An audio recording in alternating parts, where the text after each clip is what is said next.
Hey friends, today I am joined by my friend and trainer, Andrea Orbeck and Nicole Stuart, authors of Total Body Beautiful, Secrets to Looking and Feeling Your Best After Age 35. We're talking all about hormones and pregnancy and all the things you need to know to be your healthiest mentally and physically over 35. Ladies, anything to add? That covers it. I think Holistic health, women 35. That's it. Feeling good. Feeling good. And Looking things I never good. heard of, by the way. Things I never heard of you're going to get to hear today. So don't forget to hit subscribe. Hello, everybody. Welcome to Better Together. When you know better, you get better. That's what we do here every single day. I'm doing it today with my green tea and my 90-day fiance Darcy mug that says I don't need love.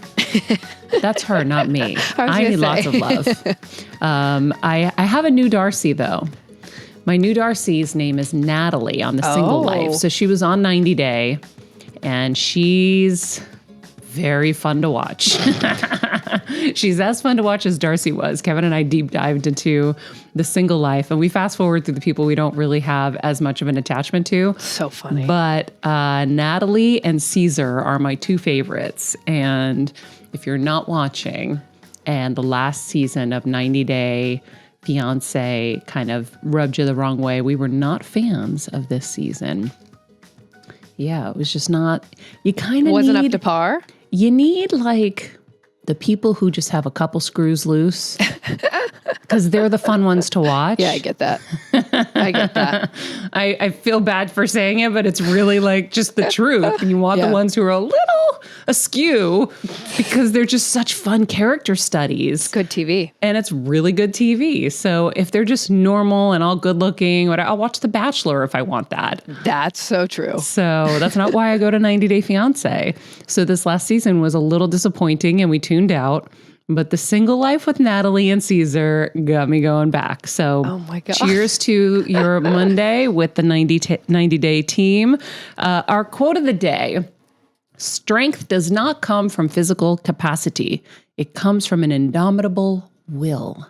And that's from Gandhi, friends. So remember, strength doesn't come from physical capacity. It comes from an indomitable will. I've watched a lot of people in my life have incredible will, from Kevin to Mr. Bob Backlund, who also had incredible strength, but his will made his strength amplify by 1 billion. My dad, the same thing. I think I can throw myself in there too. If I really want something, my will carry me. So it's a good quote for a day like today because we're going to be talking about physical strength as well. Hail Squad, welcome back. Thanks for being with us. Today we're going to be chatting with my very dear friend and sometimes trainer, Andrea Orbeck, and one of her co-authors, who's also an incredible celebrity trainer, Nicole Stuart, all about their new book, Total Body Beautiful, Secrets to Looking and Feeling Your Best After Age 35. Very important book because they're going to talk about kind of the hormones and how those come into play, perimenopause, menopause, Pregnancy. Andrea's been like the pregnancy trainer. She's an expert in it, and she's taken all kinds of certification classes and stuff. And so there's a lot to learn from these ladies about physical activity. We don't talk a lot about physical stuff here, right?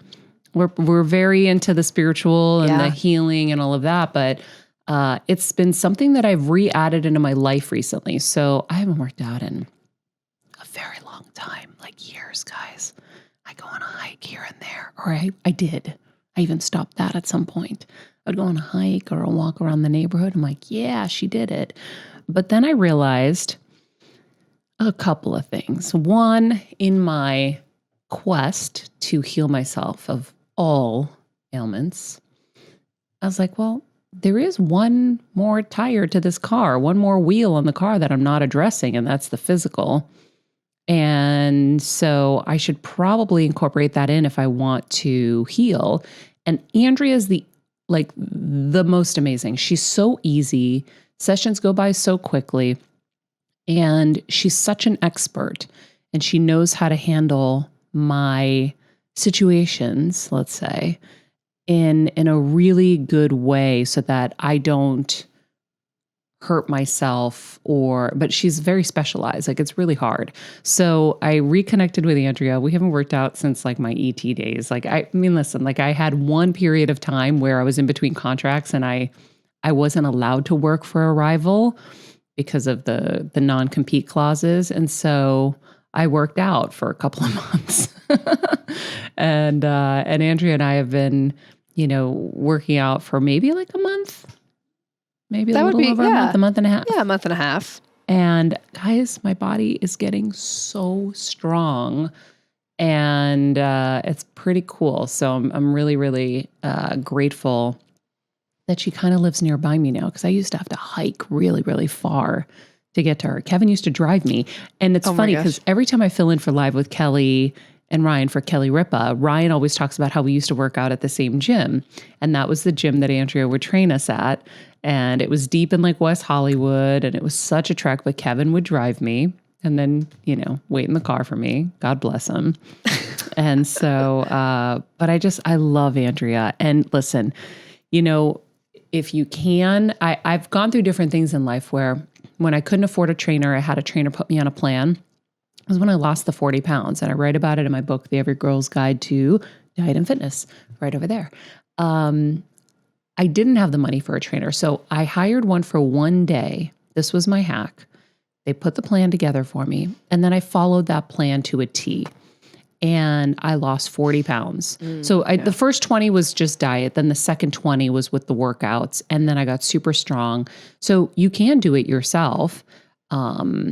I just, at this point, I can afford to have somebody come, not every day. I think we do 2 or 3 days a week, but I'm helping kind of jumpstart my body. And then at some point I'll be able to see her less or maybe not. And I can take it from there. But sometimes you need that kind of primer. So like if you look at it like that, sometimes I know it's easy to say, oh, if I could have all these things, I would be great as well. But I watch so many people that inspire me that don't have the means, and they have a discipline and they have a will, and they go out there and they do it themselves. Or if you need a little assistance, hire someone for one session like I did, and then just do that session. Now, eventually it'll get boring, and maybe you'll invest in yourself again, and you'll hire someone for a day for another session and get a new workout. Or maybe you'll say, I'm going to commit. I have a budget. I have enough for 5 sessions, and I'm going to get somebody to get me going, and then I'm going to follow it. So it's kind of what I'm in right now. I'm like, all right, somebody's got to get me going, because I've never worked out my upper body really. So my arms were always skinny, and Kevin would be like, Marie, you got to get strong. You got to get strong. And now it's like when you wave at 44, something under here, they're called bat wings, apparently. They start to jiggle. And I never cared. But now that I'm seeing my body get strong and I'm having muscles, I was like, oh yeah, this looks so much cooler. I like this.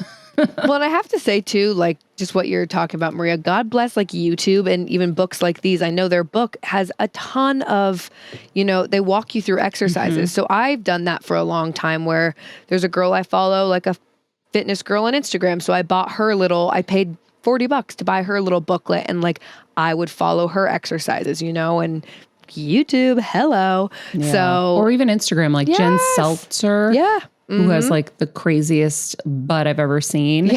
She was on Live with Kelly with me, and I followed her Instagram workouts for a minute. I just never stayed with anything. I did it for like 2 days, 3 days. But I was like, oh, if I did this every day, I would be good. Little booty buster. Yeah. But I think you also, everybody's in different seasons, as we call it now. And I've never really, I worked out since I was 13. I started at 13 and I had a foundation. So my body goes back very quickly because of that. And so I have really good muscle memory. So I can slide without doing stuff for a long time and keep a good form. I might have a little extra loving here and there, but I can get myself back together pretty quickly. And I'm not somebody who's like looking in the mirror and being miserable at the things that are not perfect. So, I think when you're like that, then you're probably more apt to go out and work out. I don't know.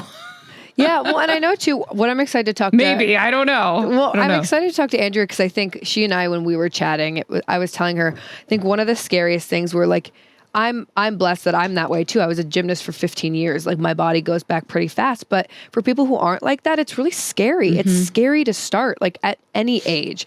And so I'm excited to talk to her. We were kind of talking about that. It's like, how do you even like start that routine without being embarrassed? Which is like, you shouldn't be embarrassed. But I think that's often But it is like, a thing, especially like if you have to go to a gym. It's so like, I always was self-conscious in a gym. Everyone's like, you know, that you think they're looking at you. Are you doing it right? Do you look okay? Totally. Like, you know, there's so many, you know, I mean, back home in Medford, it was like all like the beefy guys and you'd walk in and you're like, oh, this is so awkward. The gym rats. Yeah. All the girls taking selfies in the mirror like.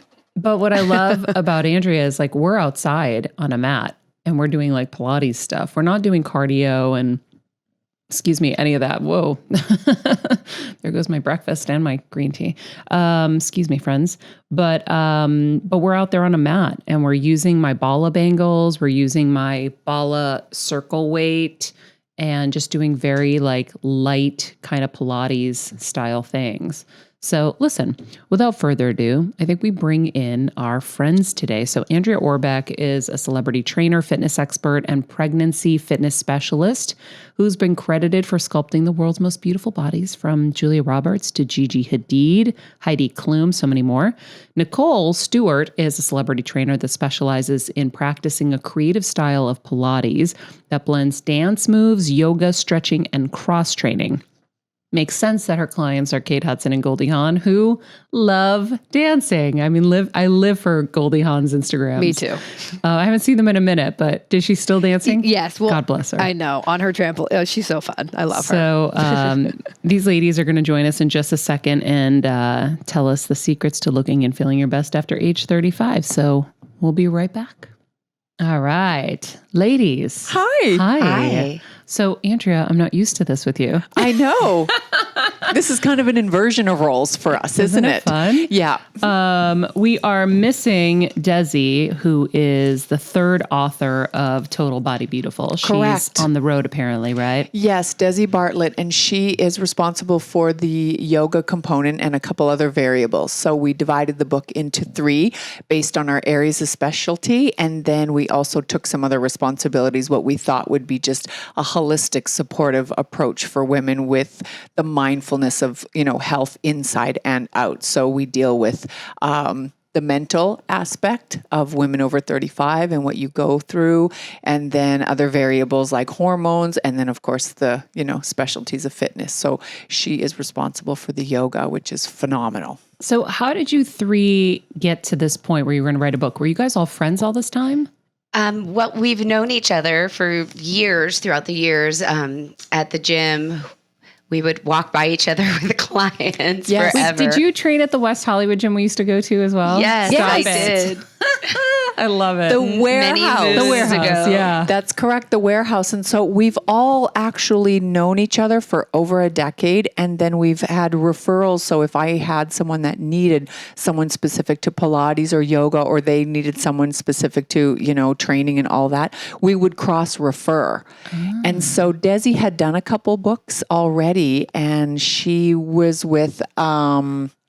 I don't remember who she was working with at the time, which client we were sharing, but Kate. She got an that's right. Kate Hudson. Thank you, Kate, who did our foreword. Yes. And so that was the start of the trifecta of the 3 of us getting together. And Human Kinetics is our publisher, and they do a lot of books for universities. So they're very data, science, and fact-based, and they proposed it to her, and then she reached out to us. And this was just before COVID.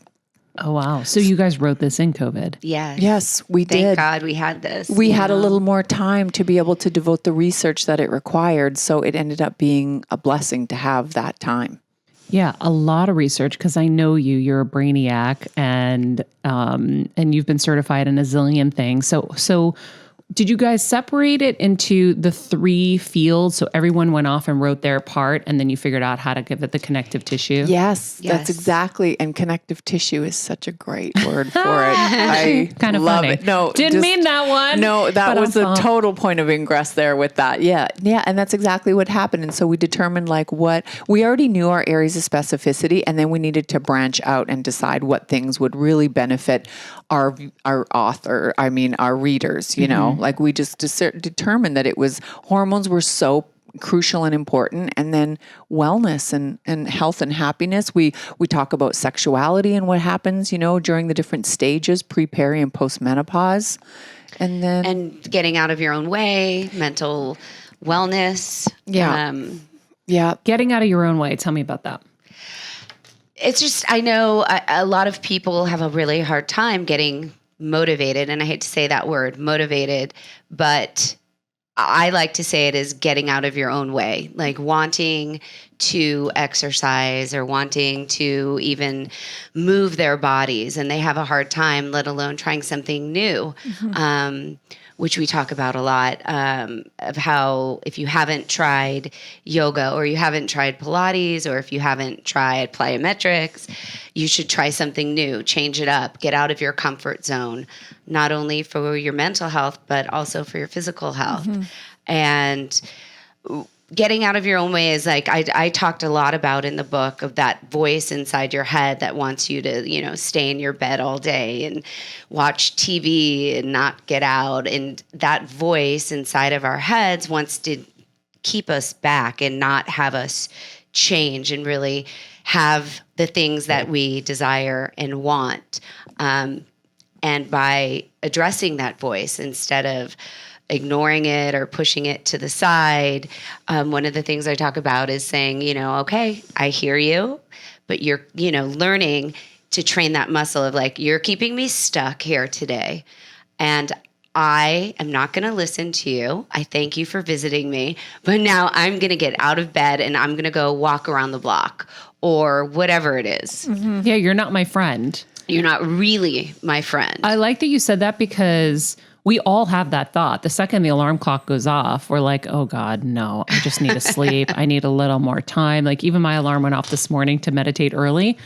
And I don't know why. I was just so tired.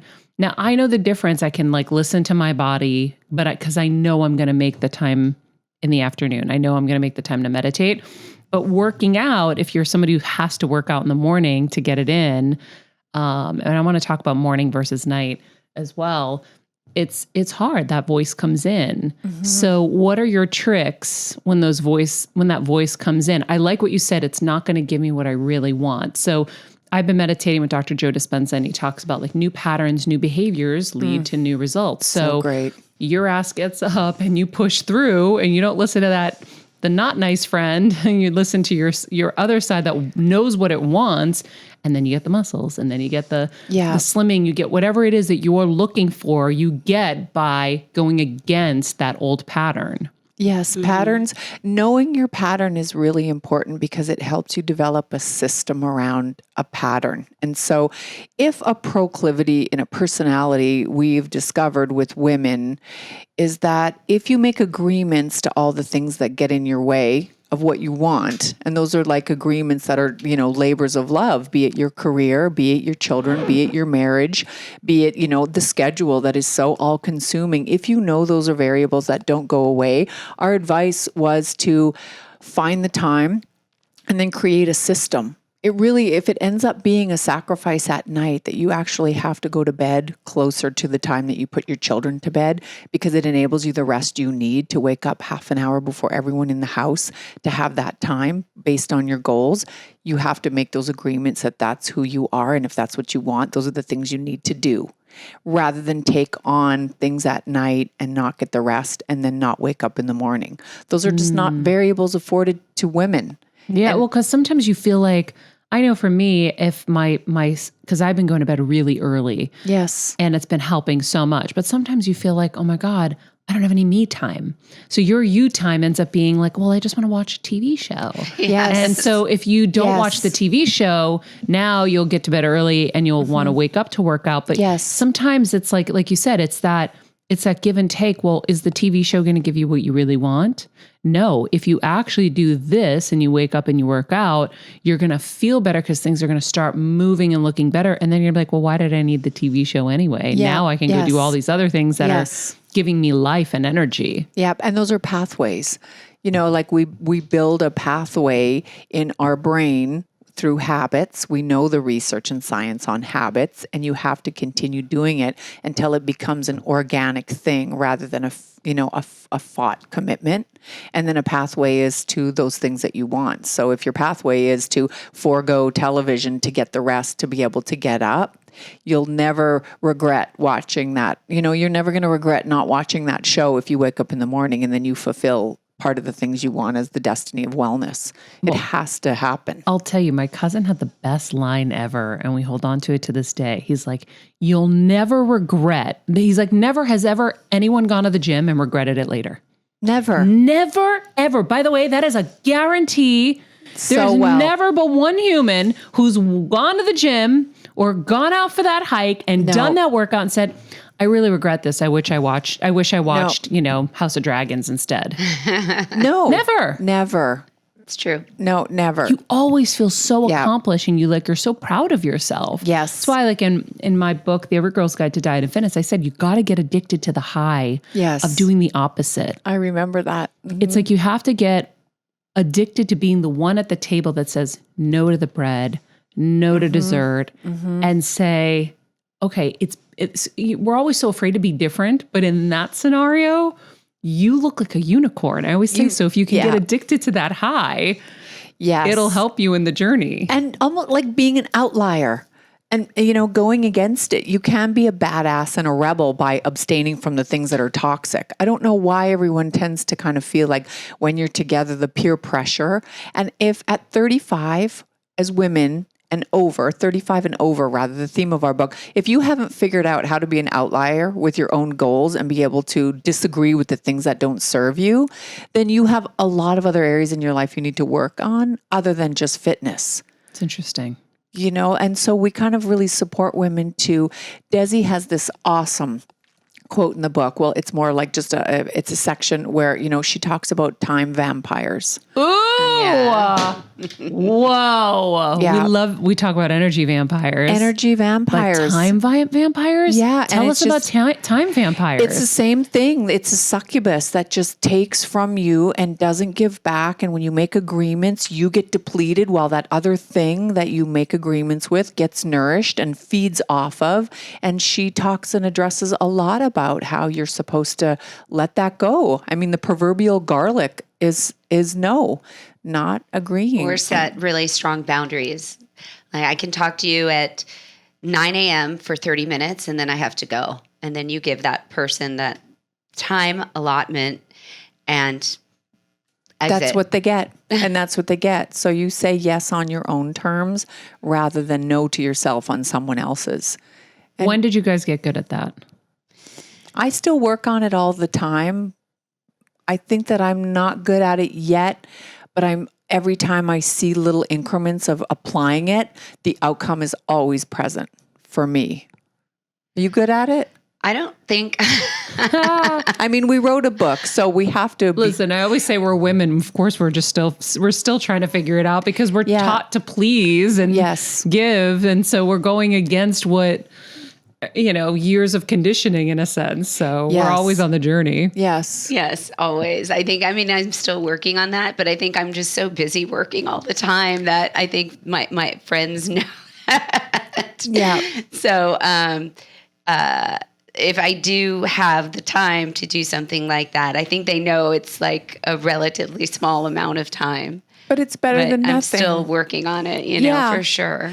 Yeah. And I think what's important that the book outlines as well is as we start to change physiologically, the patterns we've established that don't serve us do get much harder. Simply because if you don't have the energy to serve others and you're starting to learn how to balance your hormones and talk to your doctor or talk to the communities that are going to help you translate how things are changing, if you don't have certain patterns in your life that are healthy and those things become more influential, then you have something new to also figure out.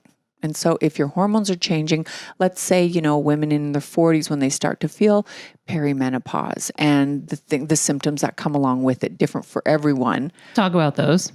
Fatigue, weight gain, hair loss, irritability, sexual health, vaginal atrophy, they call it, just with, where things feel different. There's maybe, vaginal atrophy. atrophy? Yes. What's that? Well, it shows up in certain symptoms, but for the long and Like short, dryness, a little pain during intercourse. Those are hormone changes. So with those as examples, if you feel like as certain phases in your exercising, or you haven't started to exercise and those things start to change over time and you're starting to deal with those frustrations, even if aesthetically you don't mind things changing, if you feel fatigued and you also have, toxicity in your life with respect to others or how you feel about yourself, it doesn't get easier. It actually gets harder.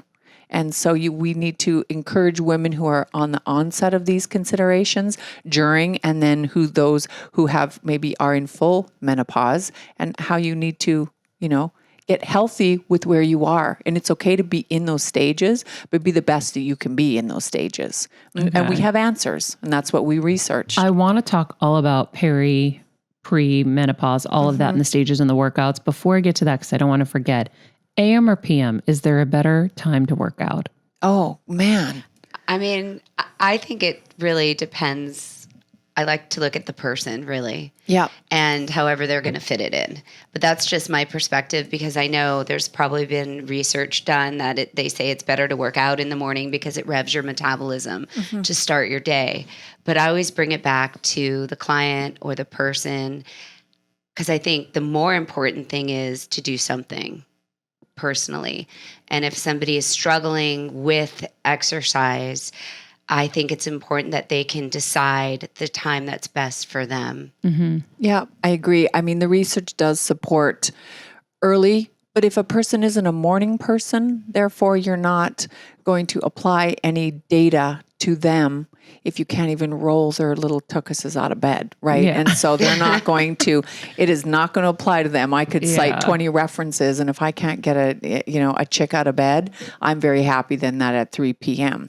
It also depends on, people's eating style and, their meal cadence. If they're not nourished enough, then they're not going to have the necessary physiological, capabilities in the morning than they would in the afternoon after they've digested and, have the nutrition. But the research on evening workouts, I thought I remember hearing that it wasn't as great because the body gets too revved up to go to sleep. Yeah. And, like metabolism, that's why they also advise you, if you're going to start your fast, if you do intermittent fasting and it works for you, they want you to have your last meal at a certain point so that you start like getting the metabolic effects of intermittent fasting starting at like 6 or 7. Mm-hmm. And then you wait your 12-hour interval or wherever you are in your phase, then, it's not going to be as beneficial. But that said, if someone can get the advantages to rev their metabolism and then slow down to get rest, it's advantageous for people to sleep post-training if, their personality or their somatotype tends to work well with it. So sleep post-training meaning? Well, if you're fatigued, if you've after worked the out workout? if it kind of tends to Kevin gets like that. Right. And it's almost like your sympathetic nervous system is up and it's hyped. And then your sympathetic, parasympathetic nervous system starts to kind of decline. And then you start to become, tired. And if that helps someone ease into sleep and it gives them better REM sleep, then the data of that is on their side. But like Nicole said, most definitely, if you are an individual, it's just so individual. Yeah. As some of my clients, it just depends on what their lifestyle is. Yeah, wherever you can squeeze it in. You're shooting all night, and you've been on set all night and then have to wake up in the morning and to ask someone on 3 hours sleep. There's just no way. It's dangerous too. Well, there's just, your skill set isn't there. Your nutrition isn't there. Yep. You have your repair. The whole concept of exercise is to tear down the structure at the cellular level and then repair it. And repair needs rest. Repair needs nutrition. You know all the science to that. You know. Well, I know that I had a 5 a.m. workout segment for the Today Show that injured me for life. And it was a trainer that just was super, hyped and a lot of energy and aggressive and just kind of like went in really hard on me with like these lunges and stuff. And I ripped my hamstrings and they've been injured ever since. And that was like 15 years ago. Yes. Yeah, that's right. So Andy has to work around that situation every single day Yep, still. yes. Yeah. I can't do one deadlift without my hamstrings going. Yeah, we've got to be really careful. Even with like a 5-pound weight. Yeah. So I get scared of early morning workouts because your body's not warmed up, your brain isn't warmed up, and It's an algorithm thing. Yeah. And like Nicole had said, we are just so happy if it gets done, because at the end of the day, if the science is there that you have trained correctly, and then you've eaten correctly, and you've rested and recovered correctly, the data that, supports from a control group that, they take a small amount of people and they do it and then they test it. And then, there might be convincing evidence, but that's not getting a chick out of bed in the morning if her lifestyle doesn't support it. Yeah. So let's talk about training over 35 and the considerations that you guys take with your clients, and what are women supposed to be mindful of?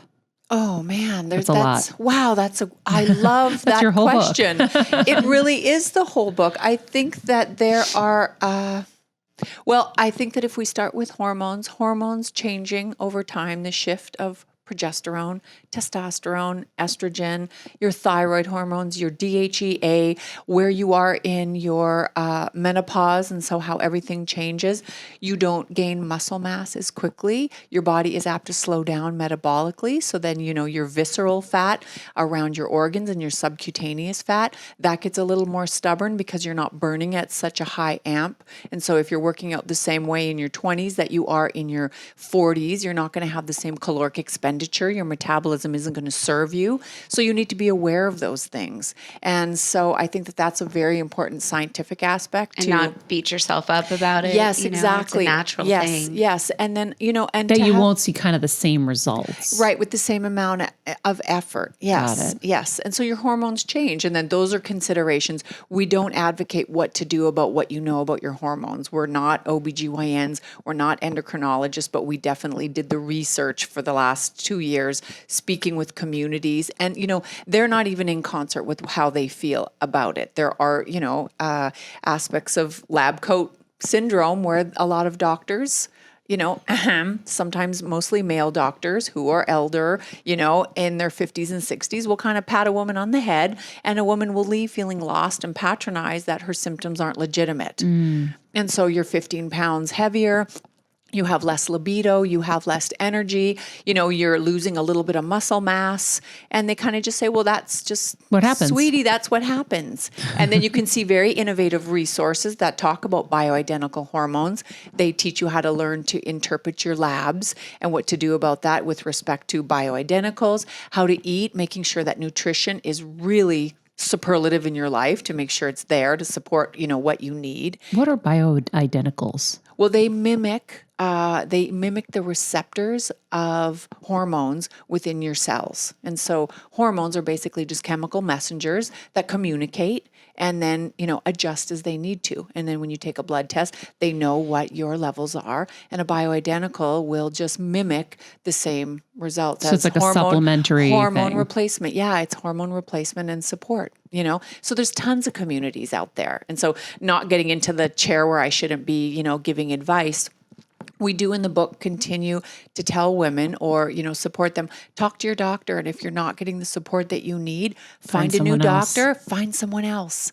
Don't sit in the results that you're not happy with because someone has patronized you and told you that these are normal. But they also, are normal. But there's always a way around things, or there's a way to do things better, right? We're not going to defeat aging. We're not going to defeat menopause. No. Menopause can't just not be there, but we can work with it and with everything, I feel like. Yes. I just don't like when someone just says, yep, this is it. Bye. Yep. And you're like, wait, no, there's got to be something I can do to feel better or to look better or to be better. Yes, there is a doctor, and she just actually wrote a book herself. So the plug that I would like to give her, it's called The Galveston Diet, and she is an OBG, and she is very innovative, and I really enjoy her content. You can find her anywhere.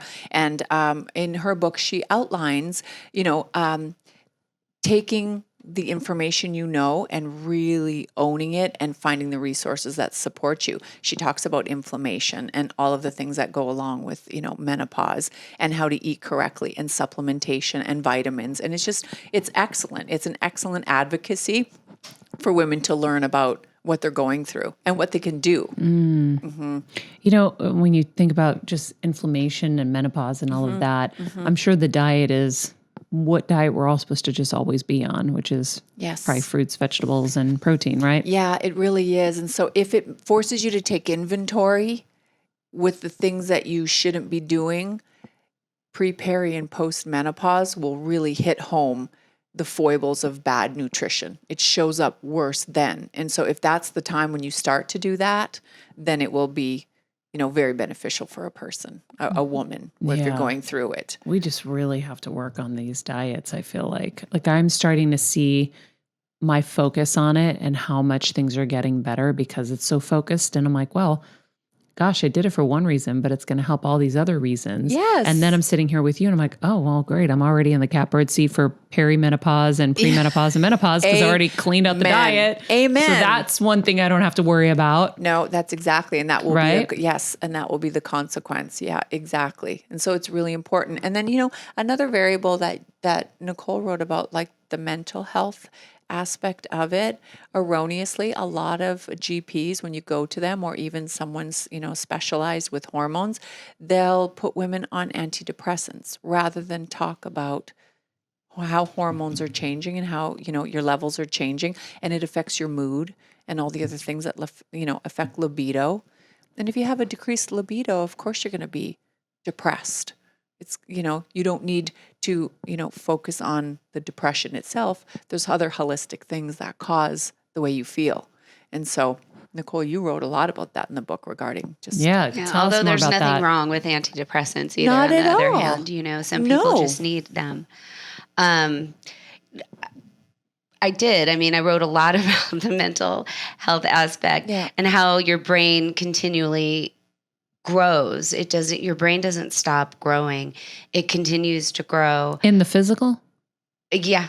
And wait, so it could get bigger than our skulls, maybe? I'm kidding. not Is in there that something way. to panic about? I'm kidding. I just started seeing it expand. Oh, I'm like, oh shit, I don't need any more up there. But it doesn't stop, and you can retrain your brain and the brain waves in it by just what we were talking about earlier, listening to that voice in your head and making that muscle stronger. Mm-hmm. The other flip side of that, by addressing it and talking to it. Also, and I speak everything I wrote about, and I think we all wrote about, we've all experienced, or we're all still going through.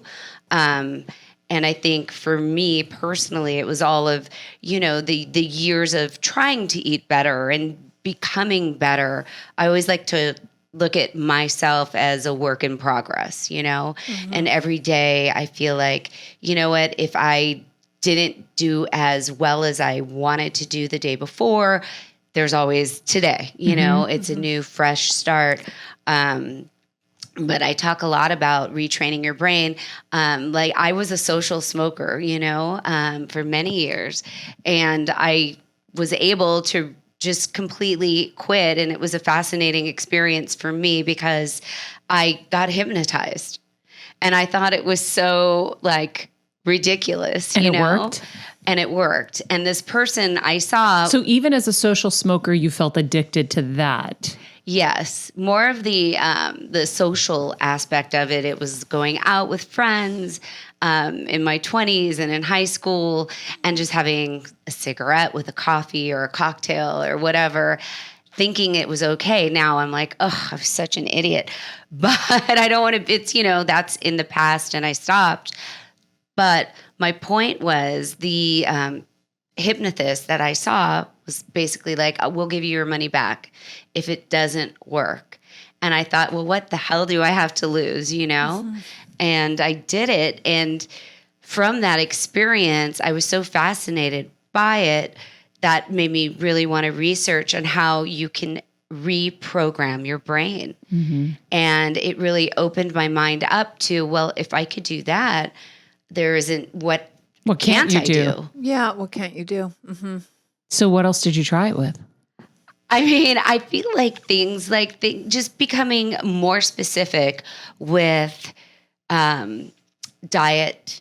And even as a trainer, you know, I find it hard to show up for myself exercising in a lot of ways. And I've always had to really watch my diet. And it's always been, I don't want to say a struggle, but, you know, it doesn't come easy for me. I have to work really hard at it. And I think through doing that, knowing that I could retrain my brain, it became easier to do a lot of things: diet, exercise, having a baby really late in my life. What's really late? 45. No way. Yeah. Oh, I love hearing these stories. And seeing doctors who basically were like, it would be like, one told me it would be like winning the lottery for you to have a child. And I just remember leaving the office in tears. And I hate being told no. So You do. I was like, okay, game on. And I think from it, you know, I don't want to say it started with the quitting of smoking, but that was sort of at the beginning, because I went to a place called We Care. I remember, and I had frozen eggs, and none of those worked. And I thought, okay, well, it's such a long story. And I'm sure. I didn't write about it in the book. How long did it take you? How long was the journey to having a child? Several years. Okay. Several years and several IVF treatments. And I ended up getting 2 eggs frozen with my husband's sperm, and then those didn't work. And I sort of just went, and then I went to We Care, and I have a great gynecologist, Dr. Crane, who I think without him, I would have not been pregnant, because he said, well, you know what? Let's just really try when you're ovulating, and I'll do an ultrasound on you.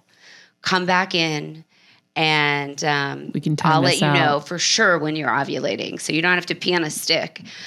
And I went to him, and he was like, you're ovulating. Go home and have sex. He goes, come back in 3 days. I did. He's like, keep doing it. Keep doing it. And I let it go. And I remember I went to New York maybe a month later, 6 to 8 weeks later, and I was really tired, and I was by myself, and I was working out, and I had taken all of those medications, which made me heavier. So I couldn't really tell if I had gained weight or not. It was really one of the hardest periods of my life, I have to say. And just emotionally crying every day because of all the drugs. It was really hard. And I remember going home and thinking, I haven't had my period. And then it all happened, you know, naturally. Wow. But I want to bring this back to diet. I had gone to a place called We Care after I had finished all of the IVF drugs, because I felt like I really wanted to get all of that out of my system, because I was scared, you know, taking all those hormones and everything.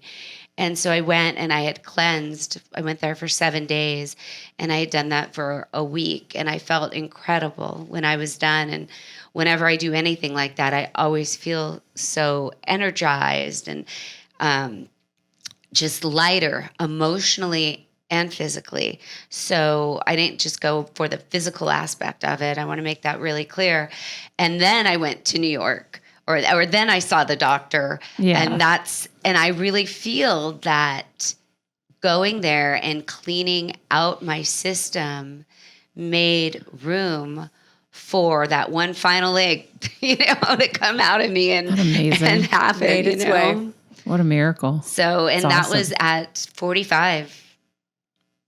So yeah, if I can give anyone hope on that front, you know. Well, I have a woman who I met at Dr. Joe Dispenza's retreats that was, you know, having fertility issues forever. She kept doing the meditations. She kept seeing, you know, her babies, whatever. And she was, I don't know, like did we have her on the show yet? We're going to. Yeah, we were working with her. Okay. I don't want to mistell her story, but anyway, she was on video at his meditation events at one age. And then years later, she's on stage with us with her twins. And she's like, you have to find the doctor that believes in the future you see for yourself. That's brilliant. Don't keep going to the doctors who are not on the same page as you or don't want the same things as you. And so I thought that was really poignant. And I think that for all the hormone stuff, you know, you get the pat on the head from whatever doctor, find a doctor who's going to say, let's figure this out. Let's get you better. What can we do to get you better? Maybe it is diet optimization. Maybe there are some supplementary things to do. Whatever it is, we can't just, you know, we just trust so much in any doctor. And I always say they're like no different than priests and mechanics. There are good priests. There are maybe not so great priests. No. There's great mechanics. There are not great mechanics. Yes. There's a great Mexican restaurant. There's a shitty Greek restaurant. Let's make sure we include the Greeks in here. It can be a great Greek restaurant and a shitty Greek restaurant. Yeah. It's the same thing in every field. You've got to find the best, or you've got to find someone who, you know, and they're aligns. Not just in LA and New York. That's right. You know, we are in this little teeny pocket of Connecticut, and I found the best naturopath, I think, on the planet. Right. Yeah. I found her, and she's loves caring for people and in an affordable way. Like there are people out there. You just have to keep on pushing and keep on looking for them. Yeah, you have to be your own advocate, and then you will find advocacy out there that supports what you're looking for. It's really important. And I had a baby quite late too. I got pregnant at 42 after thinking that I wasn't going to have a baby. We were pregnant at sort of around the same time. That's and we were both like, what is happening? It was really miraculous. And, you know, so that also stands to women also taking control of their health and being their best self, you know, because we have longevity, and then we're also delaying decisions that we used to make. It's not our mother's lifestyle. It's not our mother's pregnancy. It's not, I'm at the same age now that the age of the actors who are in Golden Girls were. Dead. We talked about this before. I still can't handle it. I can't how old are you, Andy? I'm 50 and I'll be You're 51. 50? I'm 50 and I'll be 51 in January. I'm 52. Guys, and what Nicole's the F? 52. And so, you know, yeah. But I forget that I'm 44 when I'm saying this because I'm like, wait, I'm not that far away. Right. And see, but it sounds so different because in our heads, we're still so young. No. But Kelsey, you're 28. 28. Okay. Wow. By your age, my mom already had me. I was already like 5 or something. Oh my God, I know. You'd already have a 5-year-old. No, thank you. Wow. It's just bananas now. my mom already had 4 by Kelsey's age. Oh and my then she gosh. had 4 more. I'm the youngest of 8, 4 boys and 4 girls. My oldest sister is 71.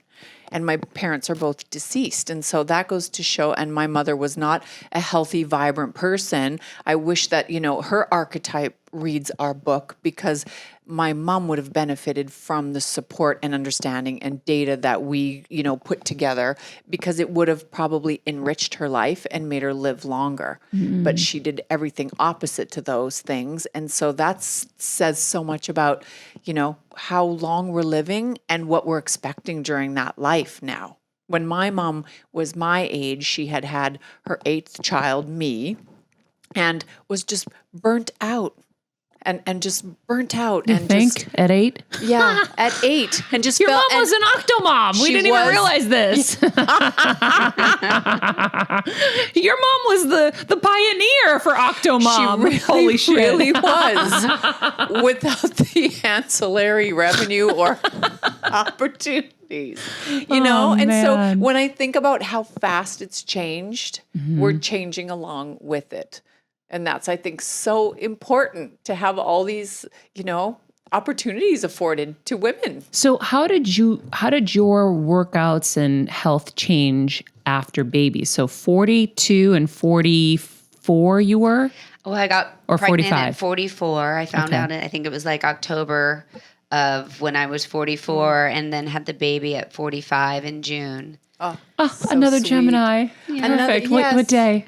The 15th. Oh, perfect. Love Perfect. it. Love my Geminis. She loves her Geminis. Yep. Pearl's a Gemini too. Yay. Andy's daughter. Yeah. Wait, so you guys had them at the same time, technically, but Right. Kind of, yeah. it's so Yeah, wild. no. I It love was really Pearl. wild for both Pearl's of my kind of us. girl. So yeah, no, she really is.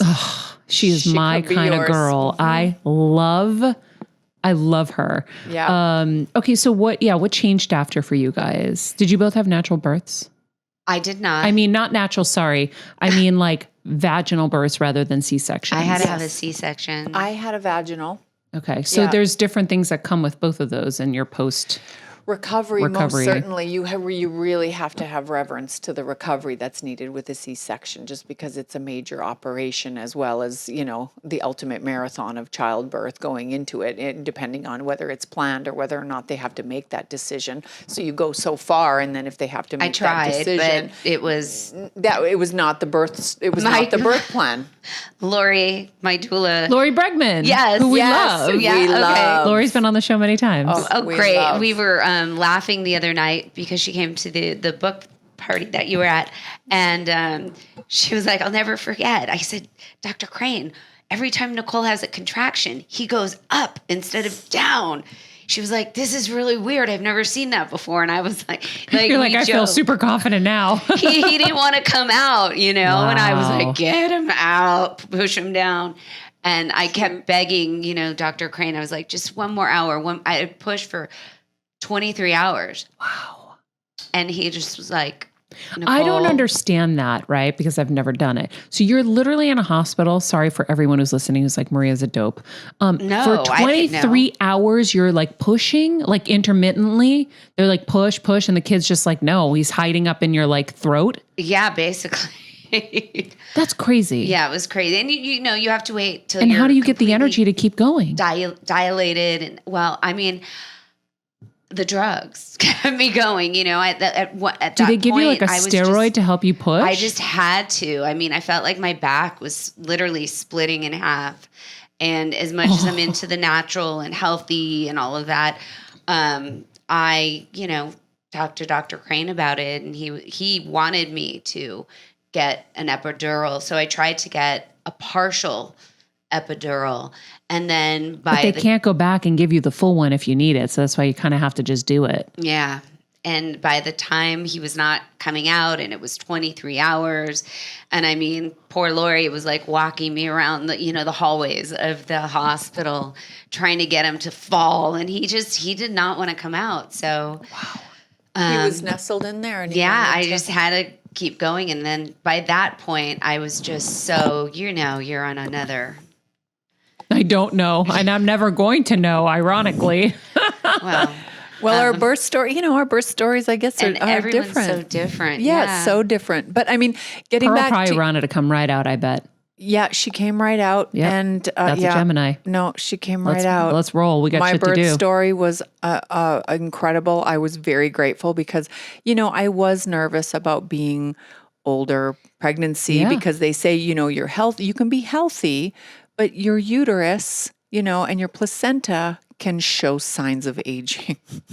And they called, it's called a geriatric pregnancy. Stop Isn't it. that? Yeah. No. You were a geriatric pregnancy? That's the terminology. You're like, bro, come in and have the baby. Wow. It was ridiculous. And and so it was crazy. It was really crazy. And so the considerations are some things are starting to align at that stage in your life. You may be fertile, and you may be ovulating, and then you conceive, and then you go through the stages of pregnancy. But shortly after having your baby, you can, depending on where your timeline is with, your physiology, you could start to enter into, menopause or, peri, depending on your, like Hilary Swank, for instance, right now, she's 48. So obviously she's ovulating, and, we don't know her birth story and how she came to conceive. But obviously once she has her baby, she's going to be in later stages of hormonal health. And so obviously she's doing everything right with the right team, but it doesn't make it easier, because as you start to get more tired as you age, you need to complement that with as much as you can to counter what's happening to you. So fitness after baby, being the expert, how long does somebody wait to get, I mean, give me a C-section story and give me a natural birth. And when I say natural birth, I don't mean no drugs. I mean, like it came out vaginally. Right. Yeah. I have to try to remember to say vaginal birth. Every time I say natural birth, I feel like I get these eyeballs and people are like, are you nuts? Do you know how hard that is? I'm like, no, I don't mean that. Well, a lot of women do that now, and I admire them so much. I mean, it's like incredible to me because I know the amount of pain I felt with the drugs, So, for me, I mean, I couldn't do anything for the first month after because I had stitches. So I had to really, really recuperate. And then I think maybe after that first month, I took it really slow. And by the way, I didn't have the energy or the desire. I was going to say motivation, but the desire to hit it hard and try to get fit quick. I feel like my brain was just in a different place. And I also want to say that I had postpartum as well. So I went on antidepressants as well from that. So, but then I remember the first time, I think it was definitely a month after, I pushed him in the stroller up to the top of the hill by my house. So it was so hard, but I did it. And then from that point forward, I did it instead of maybe twice a week, 3 times a week. You built off it. I built slow baby steps. And it took me about 2 years really to feel like my body was itself again. Wow. And slow increments, like I said, I didn't push it really hard. I like that testimony though, because it's a different story for everyone, and you have to have the boundaries to enter into the 4th trimester of your life, which can last a long time. You have your 3 trimesters, 40 weeks therein, and that is an experience unto itself. And then the real work begins, because then you have another factor, a very sweet baby factor, but it is a different physiological requirement circumstantially, and it's when the work begins. I think it's so challenging for women, especially later if they're having babies later in life. And that's why we're getting strong, because hopefully we'll have them soon. And my body, my upper body, Andrea's like, you'll be able to pick them up out of the crib easier. I'm like, I never thought about that, but you're right. The function of and it. your back. And your lumbar, you're really just doing a baby deadlift many, many, many times. And you're doing static holds rather than just like, concentric stuff in front of the mirror. It takes on a whole different, lifestyle and mindset and movement pattern. But to get back to your question as well. So, Nicole's, I think, is very aligned with needing, if you have a C-section, it is definitely 4 to 6 weeks of slow progression. It's a surgery. And so in the same caveats you'd have with a normal surgery, but then you also have a baby. So it's even slower. And so I respect that you did what you needed to feel well. And if you have a canal birth, it just depends on, within 2 weeks, you can start walking and use that as your template. And then walking becomes a little bit more, strenuous for longer duration. And then you can start adding in and folding in movement, I just feel what I have to say though is Nicole and I being in the industry, working with so many celebrities, what kind of bums me out is if you're in the grocery store and you see a glossy ad that says, so-and-so had a baby and look at her post-baby body. And I can't really stand that because it just foregoes everything that, rather than so-and-so has had a baby and has this great experience as a mother and loves her child and finally has a baby. We're looking at her the aesthetic realm of her as a mother. Yeah. What a bunch of bullshit that is. And it's sad because, it's been substantiated with me being in the industry, working with the people that I've worked with. And But then also bummer. we're the ones agreeing to the cover. Yep, exactly. Because it's publicity and you're like, look, I worked hard to get my body back. But it is a really tough message to send. It's such a tough message, Maria. And I feel complicit in a way because I have been credited with helping those women. But I think the difference is, when they've made the agreements in their career, it happens to just be part of their contractual agreement. They've had a baby in the interim of that, and they've gone ahead and, they have a job to do.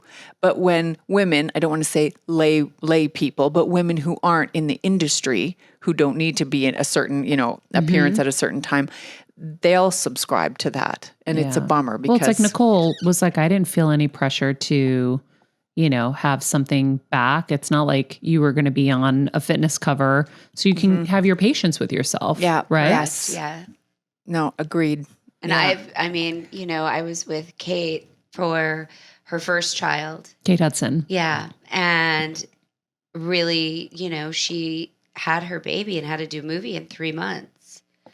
And I, was so lucky to be there to support her through that. But, looking at it from the other side, wow, it was definitely a hard journey for sure for her. And even with having a trainer. And she, she did it. But, I was like, well, if I don't get fired from this job, knocking at her door at 8 a.m., okay, when she's with her baby, her brand new baby. And I just look back at that time now, being a mother, right, and just admire that so much because it must have been, and it was, I saw it was really hard. It was hard for her. And what great strength she had to do it and get the job done, Well, I think it's like we have to look through the right lenses when we're seeing people like this. Like a Kate Hudson or a Heidi Klum having a baby, whatever it is, they're almost like Olympic athletes, right? Agreed. They're always training. They're always fit. It's easier to spring back, right? I think Heidi and I had a discussion once where we're like, oh God, it's so hard because we don't have to really try that hard. Our bodies just have a natural kind of situation that people don't want to hear that we don't do very much, but I'm always vocal about it. I'm like, I worked out when I was 13. I have a muscle memory that stays with me, and I've worked on and off intermittently throughout the years. So I can kind of just be chill about things. And I've had a really great metabolism that's worked for me. So I could eat, 70% or 80% clean and then have my burgers and fries. And, people generally only focus when they see me eating not so great and be like, how do you do it? I don't understand. But for a lot of these people, you got to look at them like that. Like you see the Serena Williams do the impossible and the incredible. And there's not only a different kind of brain mindset that they have that's why they're elite. Yes. But they also have a support system to help them do that, right? I don't know if Kate would have been able to do that without you. I right now wouldn't be able to do what I'm doing without you because I can't. I don't have it in me right now. And I'm being honest about it. I need that support. Right. And so, you have to, I'm trying to give people kind of the understanding of what it's like on the other side. Yes. So that they don't feel as isolated bad. or Yeah. yes, it's people who have these kind of exceptional results have the exceptional environments in which they're going to show up that way anyways. Like with, in knowing, in the past working with the girls from Victoria's Secret, having so many of those models in my wheelhouse and them having babies and then having that kind of job. It's like a job requirement. That's just a little bit different when you have a baby. You're going to gain the necessary amount to be healthy, but you're not going to probably gain 50 pounds over that because you just have a job to do. And that doesn't make it easy and it doesn't make it relatable, but it does make it their responsibility. And we've done that and had very healthy, active, pregnancies with these girls. And, it's turned out for the best for them. With their requirements. It's different job requirements. It's different job. Lives. And it's also a lot of celebrities have already gone to the place where they know they have to eat super clean. And so when you're eating super clean, my friend was pregnant with my goddaughter in Greece. She was 6-7 months pregnant. And we're taking pictures in bikinis and you could barely tell she was pregnant. Yeah. I think at that point she had only gained like 8 pounds or something. Or like it was so silly. You're like, how? But all she ate was fresh fruit and vegetables and protein. Right. she didn't have the pregnancy craving. She didn't cave into any of that stuff. And so her body just goes right back. Yeah. Like it's nothing. Yes. And your pre-pregnancy condition really can also dictate, unless you get like gestational diabetes, and then there's other considerations that you have during pregnancy, which are really important and noteworthy. But if you're really fit and healthy and lean going into pregnancy, the first trimester is not very noteworthy regarding weight gain. You have this tiny little zygote, which, is growing into an embryo. You don't need to eat for 3, but you need to eat healthy, and you need to eat your best, and you need to abstain from the things that are kind of harmful. And then, you just carry on and you keep active if you can. And then those are conversations with your doctor, obviously, and how to see that through. But it's the post that I think is most significant. Pregnancies, I rarely worry about with women. My concern is always, how do you feel after? What's going on with your hormones and your mental health? And, what are you braced for? And what's your support system? What's your exercise program when that time comes back, to you, because you don't have the time anymore even. Mm-hmm. Oh, yeah. So with the actual workouts, are you all fans of cardio? What are you fans of over 35? Oh, we're fans of all of it. And I think that's why we got together. Yeah. I think we can agree that, there hasn't ever been a book like this that took this scaffolding and we aggregated everything together, because we finally realized the reason why we refer clients to each other is because it's needed. All of it's needed. You need the Pilates for the posture and the strength and the core conditioning. You need the yoga to be flexible and supple. You need the cardio for the cardiovascular health and the metabolism for the, lean muscle with resistance training. And if you do all those things, you are actually going to have the healthiest body you've ever had. Do you have time to separate all those things? No. And so therefore we wrote it together to be able to blend it into a program that really, I think, is so unique and never been done. So tell everybody what the program is for them. For everyone who's listening right now over 35, what's their program? Their program is muscle strength for metabolism and shape and form. It's cardiovascular, so that all your organs run at optimum efficiency that carry you into, old age and lean muscle mass.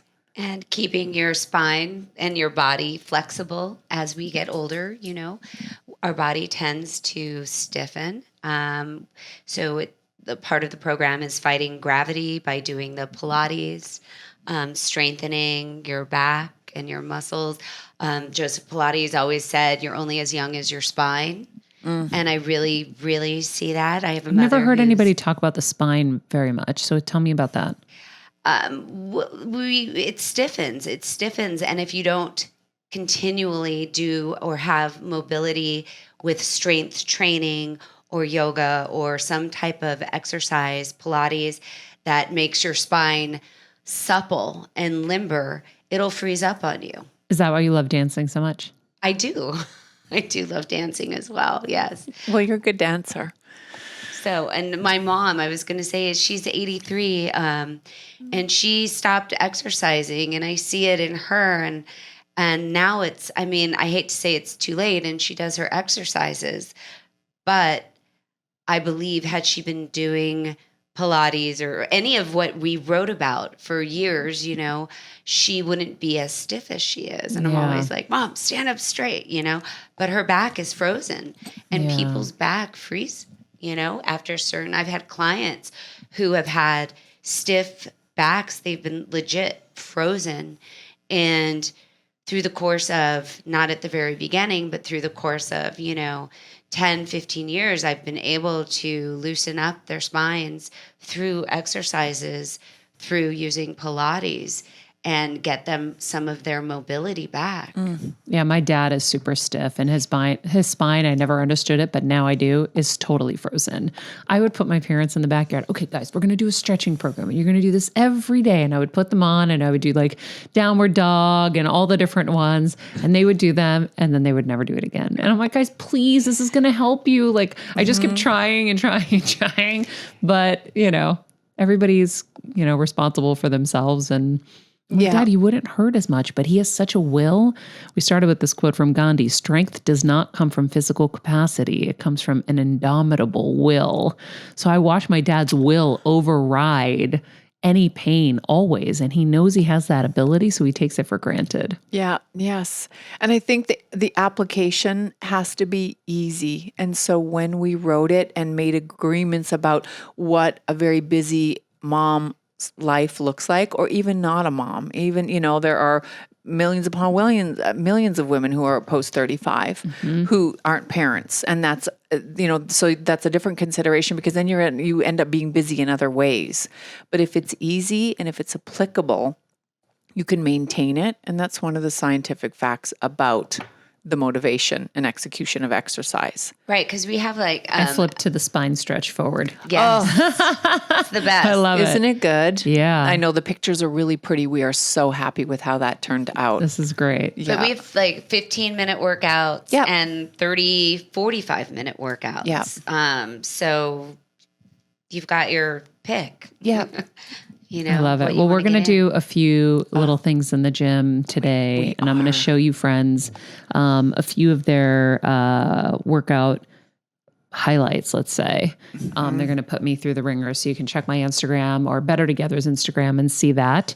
And you can also get a copy of the book. It is out now, Total Body Beautiful, Secrets to Looking and Feeling Your Best After Age 35.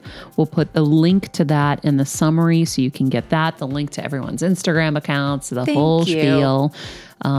Ladies, thank you for writing this, because we've needed it. We need to know all the things that we have to be looking out for, and you guys have it all in here, and I'm really grateful because I've learned so much as well. That's it. Thank in the meantime, you. friends, Thank you so much. You're welcome. Be nice people, make good choices, and be present. This podcast and all related content published or distributed by or on behalf of Maria Menounos or mariamenounos.com is for informational purposes only and may include information that is general in nature and that is not specific to you. Any information or opinions expressed or contained herein are not intended to serve as or replace medical advice, nor to diagnose, prescribe, or treat any disease, condition, illness, or injury, and you should consult the healthcare professional of your choice regarding all matters concerning your health, including before beginning any exercise, weight loss, or healthcare program. If you have or suspect you may have a healthcare emergency, please contact a qualified healthcare professional for treatment. Any information or opinions provided by a guest expert or host featured within website or on company's podcast are their own, not those of Maria Menounos or the company. Accordingly, Maria Menounos and the company cannot be responsible for any results or consequences or actions you may take based on information or opinions.